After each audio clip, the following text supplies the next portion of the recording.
ένιωσες ποτέ ότι οι λέξεις σου κρύβουν κάποια μαγεία? Στην πραγματικότητα, έτσι είναι. Πολλές λέξεις που χρησιμοποιούμε προέρχονται από την αρχαία Ελλάδα. Είναι σαν μυστική κωδική για τα συναισθήματά μας. Για παράδειγμα, η λέξη χάρισμα. Στο The Sims είναι μια δεξιότητα που σε βοηθά να κάνεις φίλους. Για τους αρχαίους Έλληνες, το χάρισμα σήμαινε θεϊκό δώρο.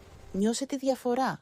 Δεν είσαι απλώς γοητευτική, έχεις ένα μοναδικό δώρο επικοινωνίας. Ή για παράδειγμα, η εφορία. Είναι εκείνο το πράσινο μούντλετ ευτυχίας μετά από ένα τέλειο πάρτι. Οι Έλληνες ονόμαζαν έτσι την κατάσταση απίστευτης χαράς. Ακόμα και η λέξη ψυχολογία σημαίνει μελέτη της ψυχής. Δεν είναι απλώς ένα σχολικό μάθημα, αλλά ένα ταξίδι μέσα σου. Η κατανόηση αυτών των ριζών σε βοηθά να καταλάβεις καλύτερα τα συναισθήματά σου. Είναι σαν να παίρνεις ένα cheat code για τη διάθεσή σου, αρχίζεις να βλέπεις το βάθος στα συνηθισμένα πράγματα. Οπότε την επόμενη φορά που θα νιώσεις εφορία ή θα ανεβάσεις το χάρισμά σου, θυμήσου ότι μιλάς τη γλώσσα της ιστορίας. Είσαι μέρος κάτι πολύ μεγάλου και αρχαίου.